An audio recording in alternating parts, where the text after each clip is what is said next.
Esse aqui é o primeiro vídeo da nossa nova playlist. Essa playlist aqui é uma playlist de função do primeiro grau, tá? A gente vai estudar aí agora, dedicar algum tempo aí de alguns vídeos, de algumas aulas para estudar a função do primeiro grau.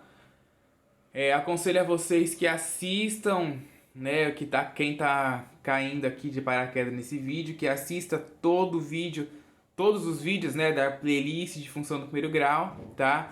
Quero dar aí um estudo, né, um pouco aprofundado aí, né, mostrando tudo que tem que se estudar aí de função do primeiro grau, ok? Este primeiro vídeo é o vídeo que eu tenho muito costume de fazer aqui no meu canal e nas minhas aulas em geral, também dentro de sala de aula, que é mostrar, né, qual que é a importância que tem da gente estudar certos conteúdos de matemática. Às vezes é aquela matemática, aquela matéria que os alunos pensam que não é usado em lugar nenhum fora da escola, mas não é bem assim. É usado sim, e quem acha que não é porque em algum momento não pesquisou, não se interessou, não correu atrás para ver que é uma matéria que você usa e você aplica todas as coisas na sua vida, né? Então eu tento desmistificar um pouco isso, né, mostrando, né, a importância de se estudar os assuntos. E o objetivo dessa aula é a gente entender o porquê de estudar a função do primeiro grau. E a gente vai ver aqui algumas situações, algumas não, a gente vai ver uma situação aqui nesse decorrer, aonde a função do primeiro grau é usada, né, onde ela é utilizada. Então, ó, vamos lá, acompanha aqui comigo, por favor. Vamos ler aqui, ó. Função do primeiro grau. Em uma situação cotidiana, como ir à padaria, podemos observar a presença de conteúdos matemáticos. Por exemplo, se um pão tipo baguete, né, que é um nome de pão que a gente chama aqui em São Paulo, né, um pão tipo baguete, ele custa R$ 2,50. Então, 2 pães custarão R$ 5. 3 pães custarão R$ 7,50. 4 pães custará R$ 10. Ou seja, ao dobrar o número de pães, dobra o valor a pagar, né? Ao triplicar, né, quando você triplica a quantidade de pães, triplica o valor a pagar também. E assim por diante, né? Se você quadruplicar a quantidade de pão, quadriplica o valor a pagar. E por aí vai.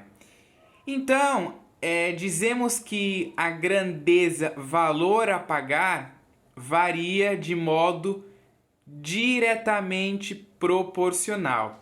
Inclusive, o próximo vídeo vai ser, antes da gente entrar de fato em função do primeiro grau, a gente vai entender o que é isso, grandezas diretamente e inversamente proporcionais. Porque aqui em função do primeiro grau, a gente tem a proporcionalidade da função do primeiro grau, que vai usar essa ideia aí de grandeza diretamente ou inversamente proporcional. Eu não vou me ater muito nisso aqui, porque o próximo vídeo, já depois desse, vai falar sobre isso, grandezas diretamente e inversamente proporcionais, tá? Então tá lá. Dizemos que a grandeza valor a pagar varia de modo diretamente proporcional em relação à grandeza número de pães. Esta variação pode ser expressa por uma função do tipo y igual a ax. Ó, y igual a ax. Que essa função aí é um caso particular da função do primeiro grau. Que a função do primeiro grau tem essa cara aqui, ó, a função genérica, né, do primeiro grau. Y igual a x mais b. E a função y igual a x é um caso particular dessa função aqui, que vamos estudar nessa playlist, tá? Ó, tá ali no finalzinho, que vamos estudar nessa playlist. Bom, então a primeira coisa que eu quero falar é que a função, né, a gente pode expressar a função desse jeito aqui, essa ideia aí de comprar o pão, porque o valor que você vai pagar, né, o valor total que você vai pagar de pão, vai depender da quantidade de pão que você compra. Então, nessa função aqui, ó, o y representa o valor total que você vai pagar, ok? O A representa o valor fixo de um pão, né, ó, que nesse caso aqui é 2,50, né, ó, porque fala aqui que um pão tipo baguete custa 2,50. Então, o valor fixo do pão é 2,50 e este X aqui, ó, é a quantidade de pães. Então, ó, se você comprar um pão, né, se você substituir o X aqui por 1, o valor de um pão vai ser 2,50. Então você vai pagar 2,50. O valor fixo do pão é 2,50. Se você substituir o X por 2, ou seja, se você comprar 2 pães, você vai multiplicar o 2 por 2,50, que é o valor de um pão, que vai dar 5 reais. Então você vai pagar 5 reais. Se você substituir o X por 3, vai ser a quantidade de 3 pães. Você vai multiplicar o 3 pelo valor fixo de um pão, que é 2,50, que vai te dar 7,50. Então, o Y vai ser 7,50 e você vai pagar 7,50. E por aí vai. Então, assim, todas as situações da vida, a gente usa isso aqui de função no primeiro grau. Se você vai na padaria, sei lá, quinta-feira à tarde, e você comprou 2 pães, e você comprou 2 pães a 2,50, e você vai na padaria no sábado de manhã e você comprou 5 pães, você tem aí uma função crescente, né? Você comprou uma função do primeiro grau crescente. Primeiro você comprou 2 pães, pagou 5 reais. Depois você comprou 5 pães, esse valor aumentou, né? Então, se você esboçar o gráfico, né, depois dessa função aí, ela é uma função crescente. E por aí vai, né? Então você sempre multiplica o valor que você vai pagar é sempre o valor fixo do pão multiplicado pela quantidade de pão, né? Em alguns lugares também o pão é dado por quilo, né? Em alguns lugares é por quilo, tem vários jeitos. Né? Tem lugar que um pão tem um valor fixo.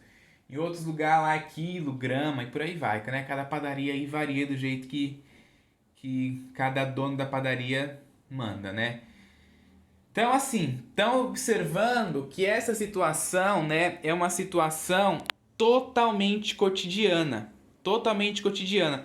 Todo mundo já foi na padaria, né, e passou por essa situação, né? Passou por essa situação aqui de comprar pães e você ter que fazer essa multiplicação aí.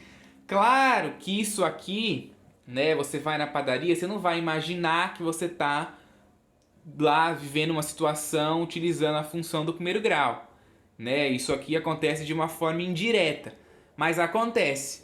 Não é porque você não sabe uma coisa que ela não aconteça, né? Então, basta dar uma estudada, basta pesquisar que a gente vê que todos os assuntos estão ligados e todos os assuntos estão no nosso dia a dia. Olha aqui, ó. Acredita-se que o estudo da proporcionalidade tenha se iniciado na Grécia Antiga, com um matemático chamado Tales de Mileto. E ele anunciou essa frase aqui, ó. Um feixe de paralelas determina sobre duas transversais, segmentos proporcionais, né? Aquela ideia lá do teorema de Tales, né? Aí Tales de Mileto fez teorema de Tales, aqueles negócios lá das retas assim, né, que tem a proporcionalidade. Que inclusive a gente vai ver isso, vai estudar isso aí em playlists futuras, tá? Nessa a gente vai ver só a função no primeiro grau. E a proporcionalidade é um caso particular, né? Um caso específico que a gente vai ver da proporcionalidade. Hoje expressa por uma função linear, né? A proporcionalidade, que a gente vai ver mais pra frente, que é aí, ó, um caso particular da função do primeiro grau. A proporcionalidade relaciona duas variáveis direta ou inversamente proporcionais. Então, por isso que o próximo vídeo agora vai ser aí sobre grandezas diretamente e inversamente proporcionais, tá? Porque a gente tem que saber essa ideia. É importante saber isso para poder entrar aí de fato em função do primeiro grau.